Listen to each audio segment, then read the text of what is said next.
Hello, everyone, and welcome to Virtual Classroom as Game Changers, maximizing the potential of hybrid learning in the post-COVID world, a Times Higher Education webinar in partnership with Class Technologies. I'm Gitanjali Goswami, and I'm Branded Content Manager for APAC at THE, and I'll be moderating today's discussion. I am delighted to be joined by a wonderful panel of experts from academia and industry, and would now like to request the panelists to introduce themselves. So I would now like to request Stephen to introduce himself. Thanks, Gita. My name is Stephen Feast. I'm a Digital Learning Officer at Curtin University, and I've been working here coordinating the fully online versions, mostly of our architecture and interior architecture programs since 2014. Thank you so much. Matt, please go ahead. Thanks, Gita. Hi, everyone. My name is Matt Chen. I'm based in Melbourne. I'm currently the Manager of Educational Design, Innovation and Quality team in the Faculty of Information Technology at Monash University. I've been working in the field for about 8 years, and I have a background in both of the information technology and education. I'd like to share with other panelists today with you about this specific topic. Thank you. Thank you so much. Mike, please go ahead. Hi, everybody. My name is Mike Phillips. I'm the Associate Professor of Digital Transformation in the Faculty of Education at Monash University, where Matt also works. My work largely coalesces around working with educators, both pre-service and in-service teachers in digitally rich contexts. Thank you so much. Billy, please go ahead. Hi, I'm Billy. I am the Director of Australia, New Zealand, and India for Class Technologies. We're an education technology platform that supports various organizations with virtual classroom platforms. I've been in the education arena for about 25 years, started off my career with Blackboard in the early 2000s and have been in different capacities since then. I'm really excited to be able to participate in this today. We have recently done some research, and I'd love to kind of share some of those findings with you, really around what some of the trends are in digital and hybrid learning. So with that, I'm going to go ahead and share my screen. Also, sorry to interrupt you, just like to request our audience that there will be the opportunity to pose questions to the panel during the final last 10 minutes of the hour that we have scheduled. So please feel free to type any questions in the Q&A icon located at the bottom of your Zoom screen, and we'll answer as many as possible before the end. So before we begin, I would like to hand over briefly to Billy. Please go ahead. Thank you, Geeta. Thanks very much for that. So basically, we can all agree that the pandemic has irrevocably changed the face of higher education. While both traditional and online hybrid mediums of instruction have their advantages and disadvantages, it seems unlikely that modes of instruction will return to the pre-pandemic normal. In fact, in the aftermath of the pandemic, hybrid learning has become one of the highest priorities for colleges and universities. The opportunity to deliver programs across diverse learning modalities offers substantial benefits to both institutions and the learners they serve, but it also brings uncertainty and risk. As higher education leaders kind of grapple with what this development means and how to respond to it, innovative institutions are identifying strategies and building capacity to serve students in new ways. But the first step is to really understand the student's voice. So students have experienced and benefited from the positives of online or hybrid learning. They value the flexibility that online and hybrid learning methods bring to their studies. And they feel that that mix of hybrid and face-to-face in online instruction is more representative of what they're going to experience in the modern workplace. And even though we saw some difficulties with universities teaching online during the pandemic, we know that this has changed the paradigm for good. So at CLASS, we wanted to better understand students' experiences of online and hybrid learning and explore their study of mode preferences and any incidences of digital poverty. So last year, we began engaging with the Times Higher Ed Consultancy, and the resulting research was the report entitled Hybrid Learning: The Future. The research consisted of 636 students across 15 different countries, and the results were not surprising. While 2023 has seen a gradual shift to pre-pandemic normality across many parts of the world, that doesn't necessarily mean that students really want to return to a full classroom environment when it comes to their learning experience. When asked what their ideal learning experience involves, 63% preferred hybrid learning experience, compared to 30% preferring an entirely in-person experience and 5% preferring online. What's even more interesting is that 61% of students surveyed indicated that the learning modality, where at least some of the teaching was provided online, would be an essential factor in their decision of where to study.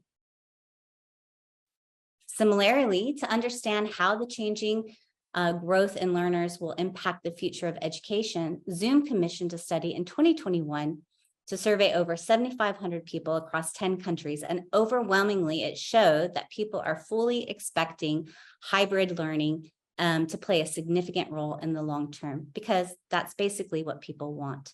They want the freedom of choice, they want flexibility, and they want the option to learn where and how they choose.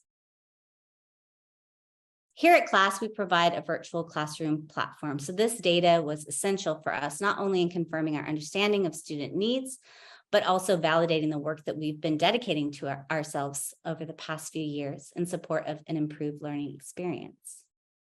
Another part of the study we didn't share above was about some of the challenges and perceived disadvantages of online learning. So when asked this question, the top 3 answers had to do with less opportunity to collaborate and socialize and build kind of peer-to-peer student communities, a bit of greater difficulty in concentrating, but also less interaction with the teaching staff. So all of these points really kind of gear towards a lack of student engagement. And I don't think it comes as a surprise that we face a certain level of disruption in the transition from the traditional physical classroom to a virtual environment.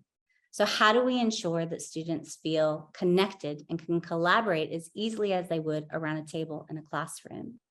Can we help administrators to better understand what's happening in their classes and what's working and what isn't, and how to best support students' success and learning outcomes? These elements are essential as we consider what learning should look like moving ahead. So during the pandemic, most institutions were forced to close their campuses and shift to online instruction almost overnight. And because there was no time to plan or redesign courses for this different modality, the default for many instructors was to basically deliver the same in-person courses synchronously or over video conferencing platforms. And many instructors struggled to adapt, which resulted in a lot of poor quality experiences. Now, of course, many of the schools were already doing online learning. This pandemic has sped up, the adoption of online learning by about 5 to 10 years. We've literally given every instructor in the world a crash course on delivering courses online. But now is the time that we need to shift from that reactional approach, learn from our experiences, and develop an intentional and strategic plan for the future of online or hybrid learning. And this plan needs to include 3 critical factors, which is flexibility, accessibility, and engagement. So even though it's difficult, the transition to hybrid learning is becoming a necessity. As a new frontier, it provides a rare opportunity to bring about systematic improvements to the learning experience that higher education institutions have been a bit slow to embrace up until now. Institutions that focus on educational quality while undertaking hybrid transformation can enhance the value of their offerings, their brands, and the credentials that they provide. Hybrid offerings can also allow institutions to expand their enrollments without having to construct new buildings. And even though the pandemic is behind us, other natural disasters and disruptions will still happen. So being able to quickly pivot without disrupting learning will be essential to institutions of the future. So with that, I'm excited to begin our panel discussion on how modern virtual classrooms can help universities supercharge their delivery and give the students and teachers a platform to succeed in the post-pandemic worlds.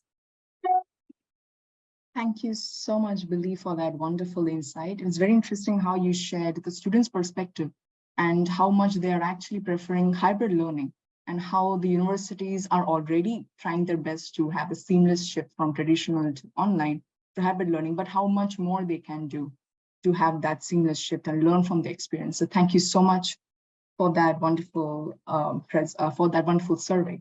So the pandemic has opened up possibilities for new ways to deliver lessons online. Teachers and learners are now at a crossroad. What is the future of learning in the post-COVID world? How do we balance flexibility and student outcome? How do we maximize the impact of our online lessons? Many universities have invested in digital learning material, providing asynchronous learning in a learn-as-you-go manner, while others have doubled down on providing quality online synchronous sessions. So this webinar will explore how modern virtual classrooms can help universities supercharge their delivery and give students and teachers a platform to succeed in this post-COVID world. So to begin our panel discussion, I would like to ask a very first question. Question is how virtual classrooms can help universities deliver student success in the post-COVID world. So let's request our panelists to raise the hand and respond to this question. Any panelist like to go ahead? Yes, Michael, please go ahead. So we're in a really interesting position in the Faculty of Education where we're not only thinking about delivering content online, but having pre-service teachers actually also gaining the capacity to be able to teach online themselves. So we're kind of in this dual situation where it's not just about us delivering content to students, but having students becoming comfortable with these kinds of experiences as well.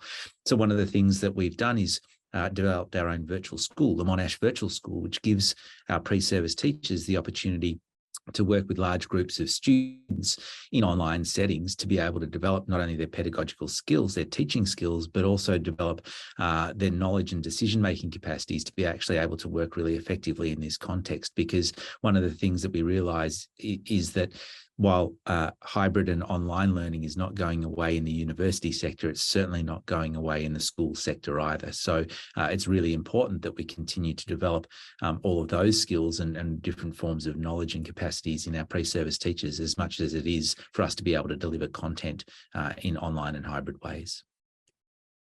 Okay, thank you so much. But I'd like to ask, I'd like to ask follow-up question to Michael, then I'll get on with Stephen. So the question is, I would like to ask you that how can your university encourage feedback from teaching staff and students to address their challenges and meet their expectations, especially teaching online? So I think, again, going back to that experience of having pre-service teachers actually teaching online, one of the things that they're able to do is gain deeper insights into both the opportunities, the affordances of different technologies, and also the limitations of certain technologies as well. And so in that way, what they're doing when they're providing feedback to us on our teaching, on our delivery of courses, they're coming at it from a lived experience. They have experiential understandings of what it means to both be a student and a teacher in these spaces. So the kinds of feedback that we're getting and the kinds of innovative suggestions that our students are providing to us, I think are only enhanced because of their lived experience as both students and teachers in that online and hybrid space. Okay, thank you so much. Stephen, you raised your hand. Please go ahead. Yeah, thanks, Michael and Gita. We almost covered my comment there. I just wanted to follow on from what Mike was saying in that I think that the experience of being an online student is very different from being an online teacher. And one of the most important things is for online students not to feel like they're second-class citizens, because that can really come up a lot. And in the online programs that we run, a lot of staff have their focus on campus and they're comfortable teaching on campus. And even through COVID, when they've had experience in doing the teaching online, it's really different from those who have been an online student. And I think those have, like Mike mentioned, the lived experience, the empathy. They really know that, well, it sounds ridiculous, but online students are people too. They're just as important as any of the other students that you have sitting in front of you in your class. But sometimes there's that out of sight, out of mind kind of thing where they're not right there. You can't see them necessarily putting their hand up. And so you've used the word seamless a lot of times. And when you're trying to run a hybrid class, Hybrid, I think, is the most exciting, because at its best, you get the best of both worlds. You can get the classroom, the activity, the community, but you can also get the accessibility and the convenience for the students that can't necessarily come to campus, or they're located remotely, or for whatever reason they can't be there. Students can, there is online classes accommodate a diversity, like a greater diversity of students as well. But if it's not done well, the hybrid classes can give you the worst of both worlds, in that you're trying to juggle both and do neither of them very well. So that kind of the idea of having a seamless technology where both of them are equally important, and the teaching or the person doing the teaching can offer the same attention to both, is really important to be able to do that. And it's hard for a single person in a classroom to split their attention between a whole online cohort plus a classroom that's sitting in front of them. Thank you so much, Stephen. I just have a follow-up question to Stephen, and then I'll go to Matt after that. So you have brought a very interesting points about the hybrid learning, especially when it comes to accessibility. So I have a question that how can universities can maybe better find ways to increase accessibility to students, especially who are unable to maybe attend classes, if at all the universities have opened up campuses. How can universities can maybe better widen that accessibility? Well, as I mentioned before, we have a fully online course, and so that's a separate thing that's designed for students that can't come to campus. So when we hit COVID, all of a sudden everyone was teaching online, and so we were quite lucky in that. In my school anyway, we all had experience doing that. So we were able to roll that over, but more and more we're finding our campus students want to choose more flexible options and take classes online as well, or if there's an online option, then they'll do that, because so many of them now work part-time, some of them work full-time and try and study a lot. So so making those options more more public, so students know that we're doing that for starters, but it's not embedded into all of our courses at this stage. So that would be the next step, would be to try to do that in all courses. Like I mentioned before, it's not just about the teacher's attention, but also there needs to be a technology underlying that that's seamless and reliable, because that's a really important thing. And of course, students have to also have access to the technology, because it's easy for us to talk about that. Most of our students have laptops and bring their laptop to classes, but there are plenty of places in the world where students don't have access to that, or they don't have reliable internet where they come from, and that can create an extra layer of difficulty. Thank you so much. Matt, over to you. Thanks, Gita. And I think Mike and Stephen mentioned it was a great point about the benefit for students. So I'd just like to talk a little bit from the staff perspective, based on observation of what we heard from the colleagues. So I'd like to mention a similar concept, blended learning. We actually have more kind of blended learning, which means that we have a lot of synchronized activity and asynchronous activity. Students can do it in real time and on time. For hybrid learning, often in our terminology, we refer to having the delivery for both two different cohort, online cohort and on-campus cohort at the same time. So in our faculty, in our specific context, we kind of strategically only chosen that for some unit, not all the unit, especially for the capstone final year unit. We do want to kind of position student exactly like what Michael mentioned there, getting students familiar with the future of the workplace, because essentially for IT students, when they go into the workplace, it's very normal for them to work in a hybrid environment. Sorry, my internet. It's okay, please continue. Yeah. So when the students go into the workplace, they really need that. So we ensure that that type of mechanisms are in place for students. So I think the flexibility is the second point I want to talk about. So flexibility, apart from for student, I think the flexibility also apply to staff. because I think often this day for student having access anytime and anywhere, that's definitely a big benefit. But at the same time, for staff, they may also have other family or other commitment. So having the flexibility for delivering session in different modality, that's also beneficial for staff as well. But some of the challenges we encounter for delivering online or hybrid session, and I think most people are familiarized, which is the engagement. So when we provide that flexibility, some of the experience was students are not very engaged in the online session, and they felt like they're pretty much talking to a wall because 95% of the student, they turn off their camera and the engagement wasn't as high as the on-campus session. So some of the observation and strategy we did was to really build up that learning community in a smaller setting. So put students in a smaller group for them to have that connection. Another mechanism we're considering, rather than doing any type of fully online session, so we have a week on and week off format for some of our delivery. So what that means is that students will have opportunity to interact with their peer face to face. And another week, they would study together in an online setting. And having that rapport that build via on-campus interaction may help them to prepare for the online learning and increase the engagement. So that's what I want to mention from my end. Thank you so much. Thank you. Billy, you would like to share your perspective on this? Do you have any? Yes, absolutely. So kind of the two things that I've been hearing from our other panelists is that when you're looking at hybrid, first of all, it's a necessity because the student population these days need that element of flexibility. Personally, I'm also taking a graduate degree at the moment while I manage 3 kids and work full time. And I wouldn't be able to do that if there wasn't an online or hybrid opportunity for me.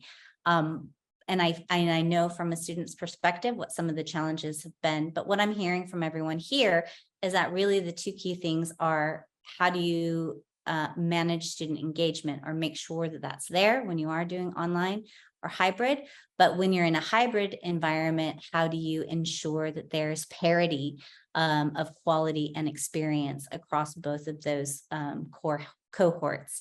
And of course, I work for an education technology company where we provide a virtual classroom. But one of the things that I always make sure I mention to individuals when I'm talking to them is it's not just the technology, it's not the silver bullet. It's also about the capabilities that our instructors have and supporting them in learning how to do online teaching and learning how to do and hybrid learning, which is a really important piece of the puzzle. Okay, thank you so much, Billy. So it's very interesting how all the panelists have on and again spoken about how the flexibility that the hybrid learning brings it with it has benefited, but also there are ways that universities should also try to widen their accessibility to students from all communities or backgrounds, especially working professionals who would like to maybe take courses from universities, etc. So I'd like to ask the next question to a panelist that how improving accessibility to synchronous sessions can be one of the ways to maintain quality and student outcome. And panelists would like to address this question. Okay, Matt would like to go ahead. Matt, your mic is switched off. Please switch it on. Sorry. Yeah, Yeah, sure. So I think improving accessibility definitely to synchronized session will definitely help, maintaining the quality and student outcomes. So some of the mechanisms I'm thinking about from our experience is now, for example, providing the recording ability and sharing the content that could help students. They can watch it at their own time. However, some of the challenges we encounter is that we're moving into a more active learning pedagogy. So what that means is we really want to encourage students to actively engage in activity, live and interact with the peer and instructor, etc. And sometimes those type of activity are very hard to be recorded, and they may not be that much value for the student. So there will be pre-recorded video, reading material, interactive exercise as a pre-class activity for students to engage before they attend a live session. But the live session itself would be interactive to a degree that some component may not be suitable for recording purpose. So that's just something, some balance we need to find there. Another thing is about having the transcript. I think that's a great feature for online, having an online synchronized session or hybrid in a hybrid learning context. Often, especially for students come from English as a second language background, they may find challenging, or sometimes they miss important part of information because they couldn't understand the concept. So having the option available, that will make it much easier. And even for staff meeting, these days we found it very useful to turn on that option. And that's available, I think, across lots of the different technology, including Zoom, etc., and Class, etc., this type of tool. Okay, thank you so much. Michael, please go ahead. Thanks, Gita. I think one of the things that is really important is to think about the affordances of each of these kinds of modes of delivery. So one of the great things about synchronous delivery is that, for example, it allows us to provide really fast feedback loops. So if we're dealing with content that might be difficult to understand, or we know that students are having difficulty with a particular idea or set of skills, and we don't want them necessarily left alone for long periods of time, then synchronous is absolutely the best way to go. But I think also we need to understand what potentially some of the challenges around synchronous might be. So if we're posing a difficult question that we're wanting students to reflect upon and to think about over time and to craft a really considered response to that, well, a synchronous session may not necessarily provide us with that kind of an opportunity. So just like in a face-to-face classroom, if we rely on just one tool, it becomes a very blunt tool very quickly. It's not a set and forget kind of a thing. So I think understanding where the real affordances of synchronous delivery lie allows us to make the best educational design decisions when it comes to teaching and learning. Okay, thank you so much, Michael. Billy, please go ahead. No, I agree with that 100%, Michael. And, time and time again, I've been either a witness to or participant in synchronous sessions that don't add that value, and where a recording is just fine. Like I can watch the recording later because there's no opportunity for me to either engage or for the students to engage with the instructors. But more importantly, there's no opportunity for peer-to-peer learning. And I think that there's so much value in that peer-to-peer learning. I know as, lecturers and instructors, we often think we have everything that these students need. We can give them everything they need if they'll just listen to us. But so much learning can be much more intrinsic when there is an opportunity for students to collaborate and to build that community. And the only real way that you can do that or afford that opportunity is in synchronous sessions. Thank you so much. Billy, I just have a follow-up question for you. So I just want to maybe request you to share any examples or maybe your observations of how universities in recent years, especially in the APAC region, other countries, have been able to successfully maximize student engagement, especially in the online learning. Can you share some insights about that? Some examples you can give? Yeah, is that for me specifically or the panel? Yes, that's for you. That's for you. Yeah, absolutely. No, over the last, like I said, online learning has been around for, years, and synchronous online learning has been around at least for 5 or 10 years, but the pandemic obviously pushed everybody into that sphere for a little bit. And I think some of the learnings there are, it's not about lecture and then Q&A. It's about actually building into your lesson plan and into your sessions opportunities for active learning. Matt touched upon redesigning, for active learning a few times. And, one example we have is, they're not a higher ed institution. They are a a high school that provides online learning, Center of Higher Education Studies. They do completely hybrid learning, and they are able to build communities between their online students who are participating remotely from regional areas to their inner city students who are there physically in the classroom by using technology like Class, for example, but also by creating opportunities for students to interact and engage, but also to apply the learning, not just listen and answer questions, but actually apply what they're doing, in real time. But I'd love to open it up to the rest of the panel because these guys do it on a daily basis. Yeah, sure. And yes, I can see Stephen has raised his hand. Please go ahead.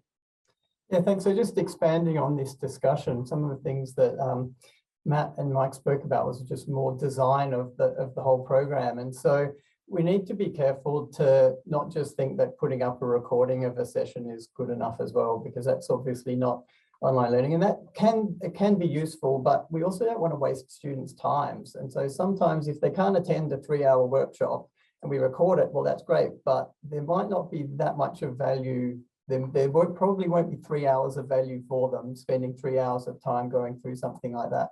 So Matt's right in that having transcripts is good as kind of a time saver for starters. But there's also online lectures that some do. If it's not interactive, like Mike was saying, then it doesn't need to be synchronous.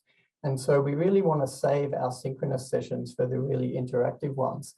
But coming back to the hybrid, what people have been speaking about is trying to engage the online students, and doing that in the small group work can be really effective, because even students who are in the class now, they've all had experience of being online students themselves, so they can be better at being put in a group with some online students and understanding their needs and being able to maintain that connection with them and get information out of them, because they're all they've all been in that same boat as well. So those are kind of ways that the class design of synchronous sessions can maintain that engagement with students who are beaming in from outside. Thank you so much. It's very interesting how all the panelists have touched upon points about how, of course, there'll be recordings, because that's very helpful for students who are unable to join or have maybe some internet connection problem, so they can go back to the recordings and also find, okay, I'll just complete what I say. I'll go over to Stephen. And also how interesting it is that it's also important to keep in mind about encouraging that peer interaction, which is very important to maximize student engagement in classrooms. So I'll just request Stephen to go ahead. Yeah, sorry, so just something else that I was thinking, we do have a lot of students who say they prefer for their lectures to be online. And so we put all the lectures online, but we know that most of them don't actually go back and watch them afterwards, even the ones that have requested that. So even just doing that isn't really enough. There needs to be some extra level. And if that's just a quiz at the end or some other activity that they need to do that's related to it, the whole program needs to be designed to make sure that if they can get through the course without watching it, then what was the point of having it in the first place? So it needs to be designed so that everything's relevant, because students these days really want to know that what they're doing is relevant and there's a reason for it. So a lot of our programs, maybe they think they can get through without watching them. And if they can, then we need to really look at the design of the program in the first place. Okay, so Stephen, I just have a follow-up question too, then I'll go to Matt. So you have asked about, like recently you've just said about how even though there are recordings, sometimes students don't go back even if they're requested. So what are the recent initiatives that's taken place at your university to make sure that both synchronous and asynchronous forms of learning are well balanced, and students and how student engagement is able to be maximized? So can you please share some initiatives? Yeah, so one of the things that we do is we're really explicit in assessment briefs and in the material that we give them of, for starters, why it's relevant, how it relates to your assignment, what you're doing in the assignment that you're going to get out of this. So, one of the other problems that we have sometimes is if it's not worth marks, students don't want to spend too much time doing it. So we need to make sure that everything that we really want them to know is somehow graded along the way, and that then there's that constructive alignment between every lesson plan or topic of study leads into a learning outcome, leads into an assessment, leads into something useful that the students know that they're getting out of it. And we've told them why it's important, because then they'll understand. Okay, thank you, Matt. Please go ahead. Thanks, Gita. I just want to touch into what Steve mentioned there. So I think it's important to explicitly setting expectation, making it clear the connection between assessment, pre-class activity, and synchronized session. And often, I think Steve make a very good point. If student can go through the unit, pass the unit without doing the pre-class activity, and they're not watching the lecture, then it really need to be rethink about the design of the content and assessment, etc. within the unit. So the other thing worth mentioning is the change of learning kind of mindset behavior for students, because the feedback we receive was the students get used to traditional form of learning. So they passively listening to the lecture material and that work for them, they get used to it. And when we change the delivery format and the teaching approach to a more active learning format, some of them actually quite struggle and they are not very engaged. And the student that did a pre-class activity, attend the synchronized session, engage there, they perform very well. But the student disengage, they struggle as well. So there's definitely a need to rethink and redesign the redesign the assessment regime and the connection between assessment and pre-class activity. That's very interesting how you mentioned about the ways that universities should reconsider or redesign the assessment and pre-engagement part of the class. So until now, I think the panelists have, again and again, they have, discussed how there are various ways that the universities have, implemented initiatives or have taken efforts to have seamless shift from traditional to online, especially through the hybrid learning. So I'd like to ask all the panelists their views, or if they can share any other examples or initiatives from their university, or the various program management methodologies that are implemented or that you can share a perspective about in order to pursue active learning. So for this, I would like to request any panelists to go ahead. Okay, Stephen, can you go ahead? So the project management that we spoke about before, Matt mentioned how important it is that not all classes or topics are suitable for it. So I think that the best idea with that is to identify the right programs or courses within the university that it's suited for, or within the course, and then really work through that. I think so. Active learning is something that can usually be implemented in all ways, but doing the synchronous hybrid sessions can be more difficult in certain areas. We've been lucky in my course in that we've had a few of our tutors who have been located overseas, so Berlin and Bali. Actually, they've been running design practices in Perth, and so they're kind of the way that they deliver their classes is the same way that they deliver their practice.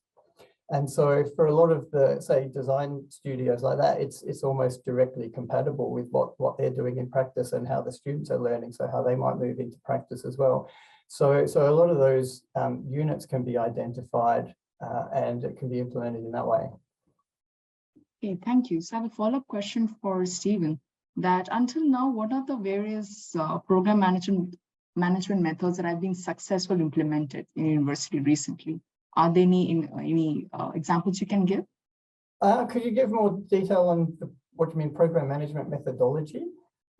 As in, what are the various methods that are used, like the various maybe platforms and programs that have been implemented in a university in order to maybe, for example, maximize student engagement, or to make sure that there's peer interaction between teachers and students, for example. So are there any other initiatives that have been successful that you can share recently?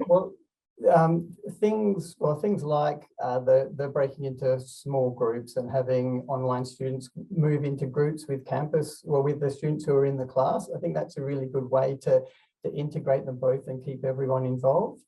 In terms of technologies, there's we've struggled in a couple of areas to do it, like I said, seamlessly, where I know some of our lecturers, we've got the Echo 360 system, we work with Blackboard Collaborate, and in the way that some of our rooms are set up, we kind of need to have a few different technologies running at the same time to get everything that we want out of it.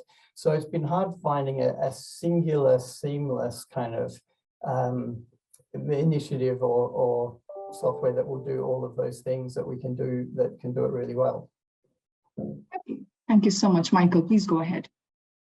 Thanks, Gita. So one of the things that I've been working with a colleague for a little over a decade now, his name's Professor Michael Henderson, who works here in the Faculty of Education with me, and we've been working around instructional design and teaching that at a master's level. And so one of the things that we've been experimenting with well before the pandemic began was the notion of hybridity and synchronicity and what opportunities that might bring. And so some of the lessons that we've learned from that experience over that time are both from a platform perspective, but also from a practical perspective when it comes to actually integrating these kinds of technologies. So the first thing is we always team teach together. So we actually request that we have larger classes, but it means that the two of us can be working together collaboratively.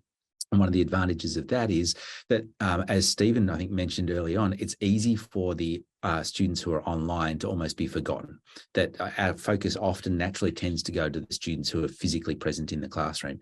But if one of us is dedicated to ensuring that the communication with the online students is maintained, that becomes less likely to occur. One of the other things that we found is if we are working in a hybrid week, so we actually have a rotating sequence across a semester where in the first week, if students would like to come on campus, then they certainly can, but there are some students for a range of different reasons, often geographic distance and those sorts of things, who can't. So that tends to be our hybrid week. The second week is a fully online synchronous week. And the third week is a fully online asynchronous week. And so we're actually blending modalities and we just rotate through those over the course of the semester. But in the hybrid sessions, one of the things that can be challenging to do is actually getting the active learning between people who are in the room and people who are online. And so one of the things that we found is a really important thing to do, particularly if we're doing breakout rooms, for example, is to ensure that when we're getting our class timetabled in a physical room, that we actually have physical breakout spaces that people can move out into, that they're then able to actually communicate, they're actually able to talk in breakout rooms, and they're not talking over one another, they're not creating feedback loops, they're not doing all of the things that are just inherently difficult, make communication inherently difficult in that virtual space. So I think that there are some things that we can think about in terms of the platforms that we use, as Stephen was mentioning, but also ways in which we might do some of the pragmatic things that actually allow us to make sure that both online and on-campus students get the best experience that they possibly can. Thank you so much, Mike. It's very interesting how you mentioned about it's important to have peer interaction, especially students online and offline. That's very important. Billy, please go ahead. Yeah, I just wanted to kind of elaborate a little bit further on what Mike was saying, because this is a challenge. Like, teaching online is hard, but teaching in a hybrid environment and not treating your remote students as a fly on the wall is even more challenging. And so with our platform class, we've really taken that into consideration, collaborated with a lot of instructors that are struggling with that same thing, to make it very easy for the instructors to manage that technology and not need those other resources to help, manage those different cohorts. And I'd love, if I can, just to share a quick testimonial from one of our customers that are using class in their hybrid experience. Is that all right? Sure, please go ahead.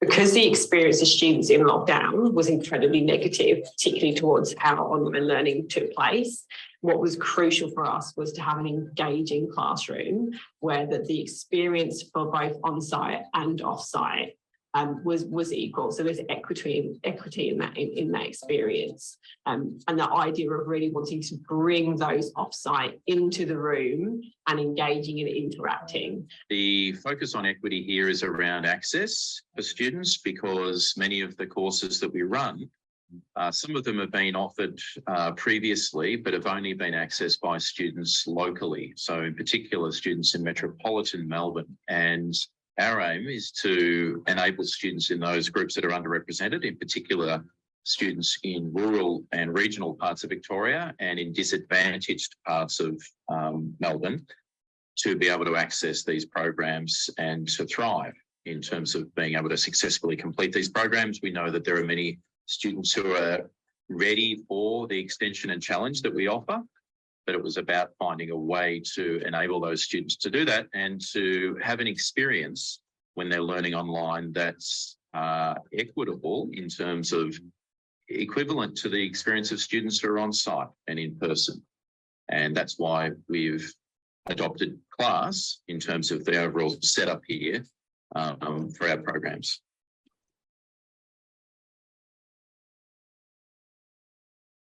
Okay.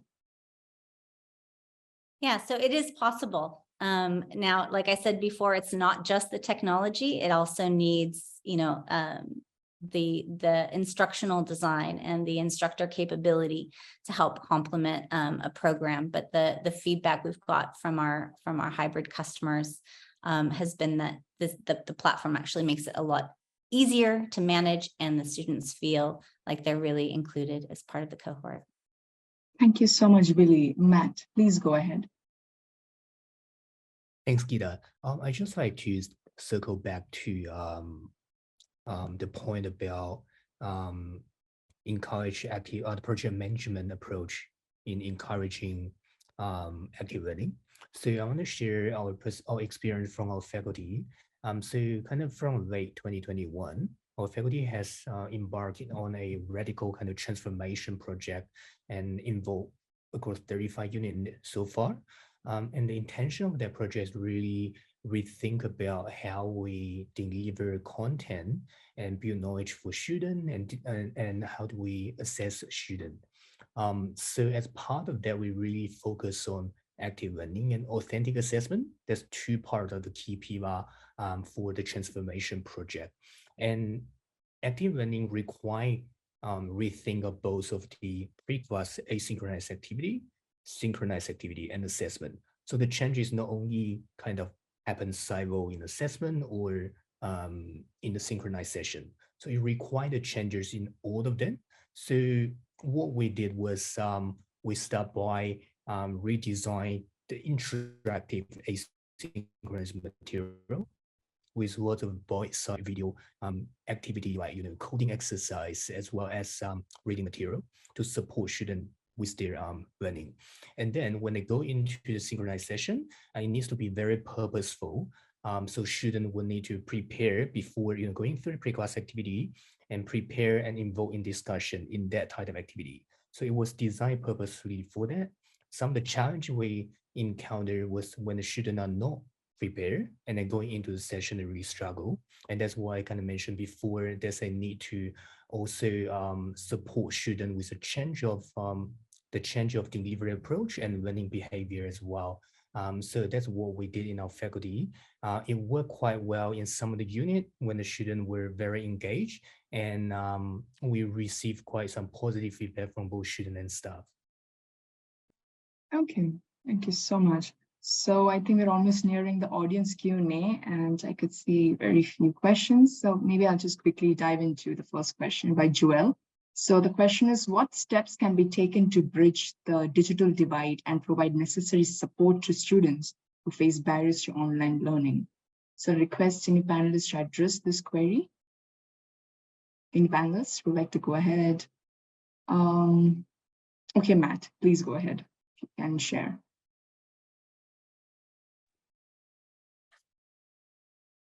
So I'm just looking at the question. The question by Joel. What steps can be taken to bridge the digital divide and provide necessary support to students who can face barriers to online learning? Okay, Michael, Yep. please go ahead. Then we can come to Matt. Please. Yeah, just while Matt's thinking about that, I think Joel, it's a really good question, and it's a complex one, because if we just think about singular digital divides, then I think we're probably doing our students a disservice. The digital divides can actually manifest themselves in a range of different ways. So it might simply be a lack of access to technologies. Now, the response to that is going to be something that's very different to another form of digital divide if we're talking about, say, digital literacies as a form of digital divide. So I think the first and most important challenge that we've got in addressing this kind of question is to actually start to define what exactly is the problem that we're trying to resolve, because while being conscious of digital divides is important, they're vastly different in terms of the way that they manifest themselves and how we actually address those. Thank you so much. Any other panelists would like to go ahead, or we can continue the questions? Okay, just continue the questions. So there's another question by anonymous attendee. The question is that what are the change management practices, measurements, and metrics where you would find it useful to drive active learning engagement within faculty? Any panelists would like to go and respond to this question? Okay, Stephen would like to share. Do you have any response? Sure. Well, it sounds like Matt has already kind of addressed that, talking about the like the reviews of the course that they already did and implementing a bunch of changes. But I'm not sure, like after you did that, Matt, you said you did get feedback from students, or some of them worked well. How did that work? Was that a unit by unit, or was that one of the regular surveys? How did you find out which ones worked and which ones didn't? Yeah, that's a very good question. So it really depends on the unit. We kind of take it a step approach. So we first target a bunch of units with very high fail rate, especially first year unit, to support those students. So we found there's a different type of learning behavior in the first year unit or later year unit. When in the first year unit, students definitely require more support and kind of structure.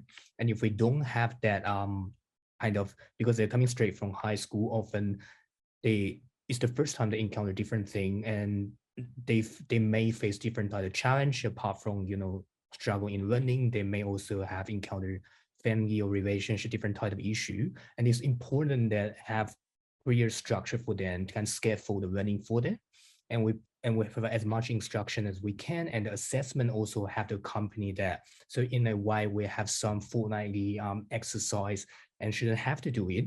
Otherwise, they will fall behind. And then when we go to the later year unit, we reduce the amount of instruction, and we reduce the number of assessment as well. So we move away from frequent weekly or fortnightly tasks to a more bigger assignment, because we think students at that point, they should be ready, and they don't need that much instruction. The difficulty should improve.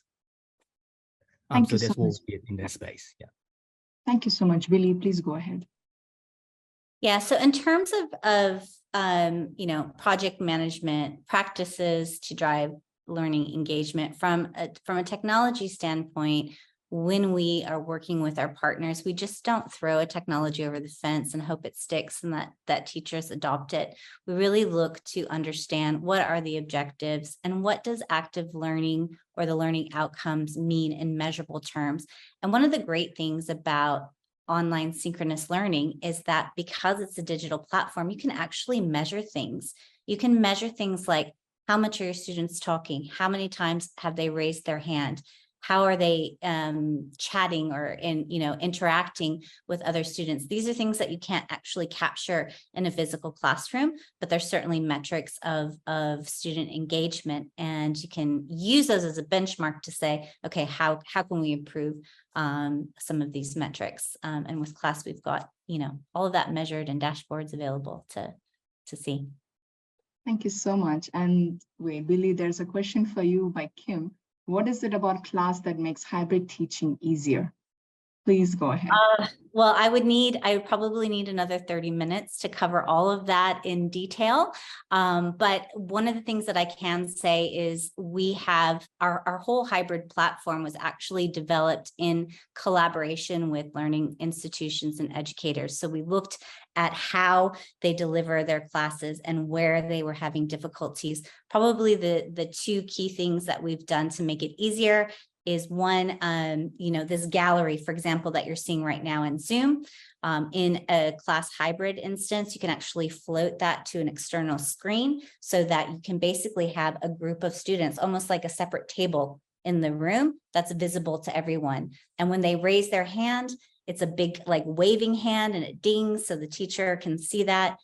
With our different camera feeds, students that are participating at home can see everything that's happening in the classroom. They can see whiteboards that are being videoed. They can see the other students and the teachers that are being videoed, so they feel like a part of that community. We also have embedded learning tools. So as an instructor, I don't have to share my screen and try to find something from my, from my computer that I want my students to interact with. I can actually launch assignments and polls and quizzes and tests and websites and videos all within the platform, but also that same content is visible to the students that are in the physical classroom. So there's a lot of things that we do. If anybody's interested in learning more, you can go to www.class.com or reach out to me for more information. Thank you so much, Willie. I think I don't see any other questions, so we'll just continue with the panel discussion the last approximately 6 minutes. So the last question that I'd like to ask all the panelists in case the audience don't have any other question. Oh, we have a question here. Okay, so I think there's a question by anonymous attendee that does Monash use class? Any panelists would like to go ahead and answer this? So I think from our end, but in our faculty, we are currently exploring this option because of some of the benefit and the challenge and constraint we encounter. So we are in the process exploring that for our faculty. Yeah. Okay. I don't see any other question. So I just asked the last question to our panelists before we end the webinar. So final question to the panelists is, how improved synchronous learning will prepare students for the future world of work? Any panelists would like to respond to this question? Yes, Stephen. Okay, Stephen, please go ahead. And then Mike. Stephen, yes. So Mike's probably got a good one with this as well, but as you've mentioned, the online field or work is becoming hybrid now. So I mentioned before about how we have tutors who live overseas but have practices in Perth here. Our students are learning in that same way.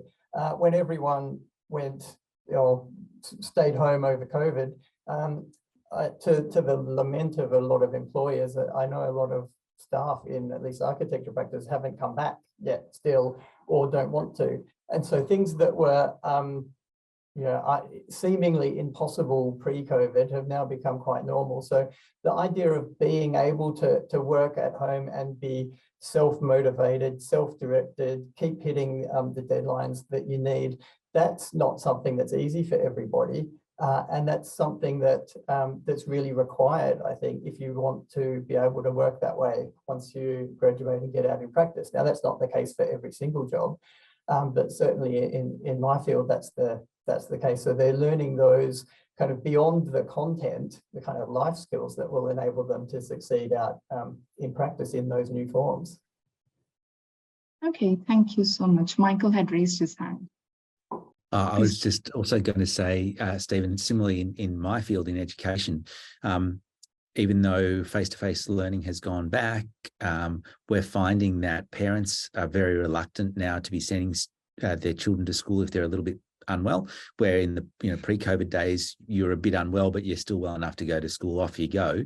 So many young people are now finding themselves at home, some for extended periods of time and others just for a day or two. But instead of having the disruption to education that was going on, hybrid classes are becoming very much more the norm. And one of the challenges for teachers is they never know from one day to the next who's going to be in class and who's going to be at home. So their capacity to actually be able to do this at the drop of a hat is a really important work practice for them. And I don't see that going away in education anytime soon. Thank you so much, Mike. Last 2 minutes, Billy, please go ahead.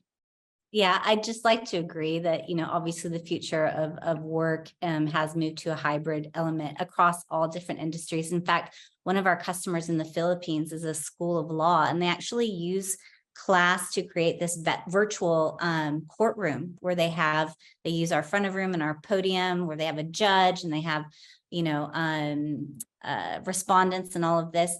And that actually mimics a lot of what has been happening in the Philippines in the judicial space because of COVID or because of other disruptions.